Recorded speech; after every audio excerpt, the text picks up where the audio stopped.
Чакай, ще го сложа. Добре. Ама ако искаш...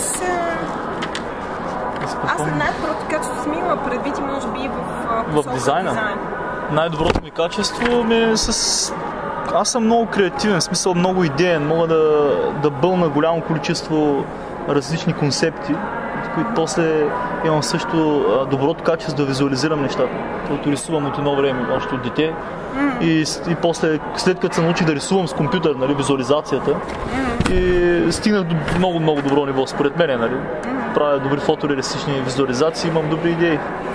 От дизайн. Човек с дизайна. Да, има много голямо значение, защото то като си добър и позитивно зареден, ти ставаш добър и в това, което правиш. Като обичаш останалите, обичаш себе си. Като обичаш останалите, обичаш себе си, не обратното. Може и обратното. Да. А пестеливост си написал за... Пестеливост, аз съм много... харча повече, отколкото изкарвам. Харча пари, все едно ги имам. Значи пестеливостта че ти липсва. Да. А не, че... Да. Така както но по принцип винаги съм мислил, че просто аз не съм стигнал до нивото да изкарвам достатъчно, че да ми стигат, заради той, нали... Той, че ни пестя, не е нещо. Може би трябва да кача левела с изкарването, че да не ми пречи пестеливостта като негативност. Аз мисля, като ги правиш тия прототипи и неща, това важи ли също? Как? В смисъл, като харчиш за прототипите си на... Аз съм във всичкото, аз харча колкото имам. Винаги. Въобще нема парите, никога не са ми били проблем. Да. Дори повече, да, дори повече. Дори ако свършат моите, вземам назаем, свършвам си работа, после ги връщам пак. Да. Тъй. Добре. Любима форма, безкрайност. Безкрайност, Infinity. Като форма. Форма ли? Форма е, да. Може да бъде и форма. Форма в какъв смисъл форма? Форма на... Примерно, на мен любимото ми е бял куб. В такъв смисъл форма? Да, въпреки че... форма, да, в такъв смисъл. Защото вчера, примерно, едно от момчета говореше за предпочитани и по-непредпочитани форми в дизайна, емоционално си едва ли не повечето хора обичат ти органичните, тип Зак Хадид, а пък купчетата им действали. Нека да кажем любима форма капка, ако може да бъде капката форма. Тя е форма, естествено. Аеродинамика. Да, капка. Цвят. Цветове всяка година, аз съм такъв, аз имам усет за цветовете и всяка година усещам просто какъв е цвета. И странното е, че купувам си дрехи и после гледам, че всички си са същия цвят. Ако трябва себе си да се представиш в някакъв цвят. В някакъв цвят ли? Има си такова за определене, ако трябва да си представиш, че си в едно яйце и това яйце какъв цвят има. Не знам, това е... Не. Нека да кажем червен. Червено винаги просто червено и черно винаги са ми били... Не ти влияе в момента? Не, абсолютно не. Но да, червено-черно ми е едно от най-любимите цветови комбинации. Просто някак си стил излиза от нея и харесвам. Това, което ми направи впечатление, като се запознахме и говорихме, аз питах ти архитект ли си, дизайнер ли си, как съм искам да променя света. Това ми направи впечатление.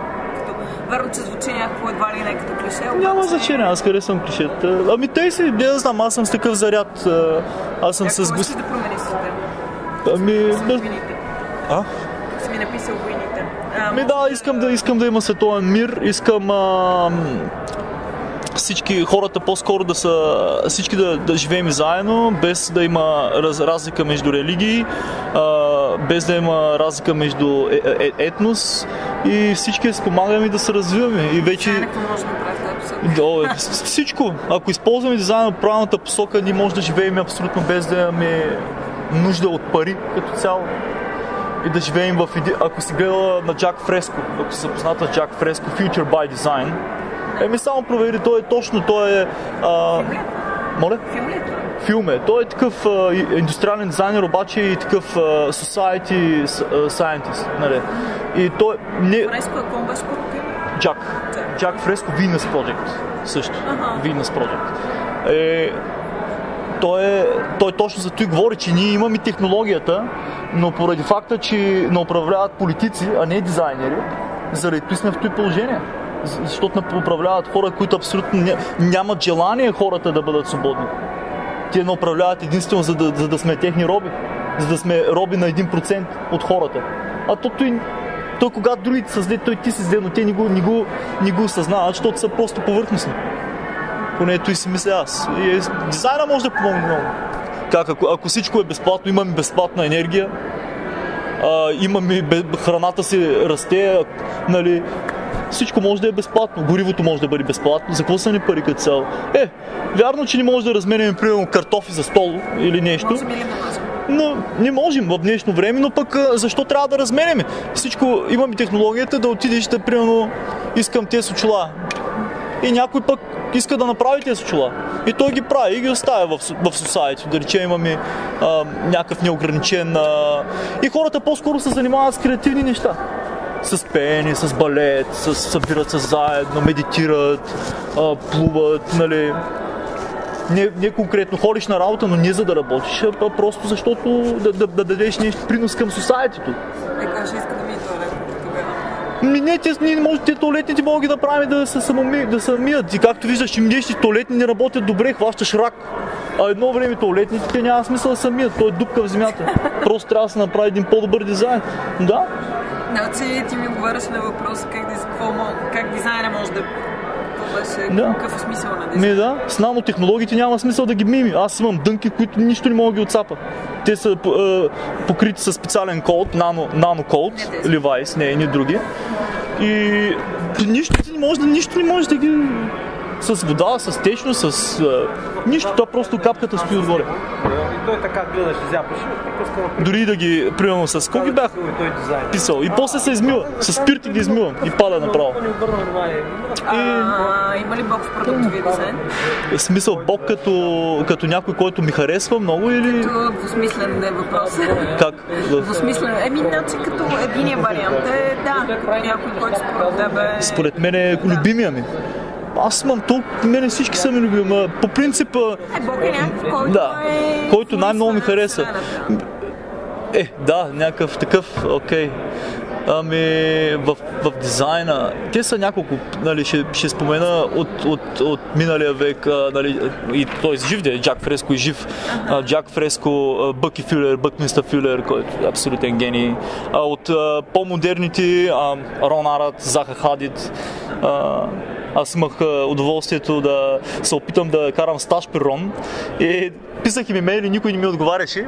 И един ден викам, аз се обадя, дигнах с телефона, обадих се, викам така, Рон Арат студио и той вика speaking, нали, говори. Директно ми дигна Рон Арат.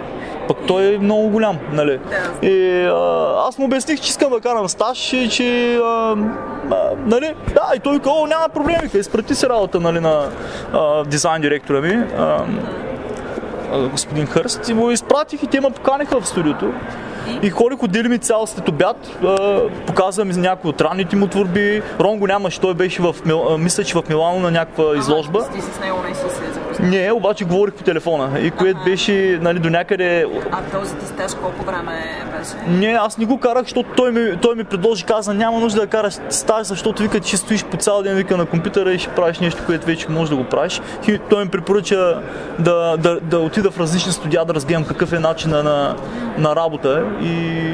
И общо взето той беше.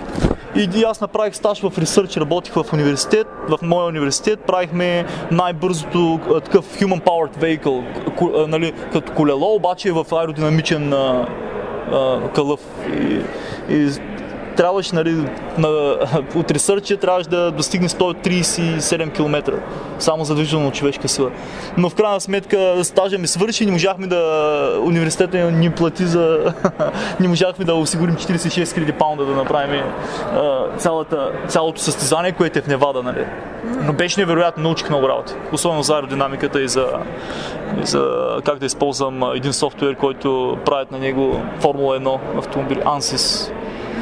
И беше интересно. България и света. България и света. България и света. Или България versus the world. Нали така, ние сме на една страна, ние сме част от света. Или в какъв смисъл? То пак е двусмислено. Или какво е различното между нашата ситуация и... И останалия свят? То обикновено, като кажеш другия свят, майче повече. Аз просто нямам, наистина, защото толкова много съм отдавна настрани. Нямам още впечатление като паралел, но за мен природата мене тук ми харесва. Всичко си имаме. А като ситуация за продуктовия дизайн по-скоро? Нямам впечатление още. Нямам впечатление, предполагам, че е прохождащо. Нали? Естествено, продуктовия дизайн като в държави като Франция, Италия, нали, Западна Европа е на по-добро ниво, но си мисля, че българина като цяло ни най-малко е по-малко креативен или можеш от който и да е от тях, тъй че ни, както виждаш с работата, която правим, абсолютно по нищо не отстъпва, нали? Тъй, че... Слушай го, аз както го слушам 2 дена имам вече по-голямо самочувствие. Радвам се, че съм допринесъл. Виждаш, нещо съм направил, което е супер. Супер, благодаря, радвам се. Да е финално девиз, който ми каза в началото. Девиза? Той не е девиз. Аз бях много добър по философия. Принципно ми беше един от най-любимите предмети в училище. Не влизах много в час, обаче като влезех така си говорехме. Един ден имахме есе да пишем и не си спомням точно темата, но аз написах едно изречение и имах 6 за едно изречение и то беше, нали, аз мога, аз искам, знам какво мога и какво искам, че искам да мога и да мога искам, но не мога да мога, ако не искам и не искам да искам, ако не мога. Окей, нещо да не е смисъл, ако нещо извън тия неща ти е важно? Не, нямам нищо важно. Добре.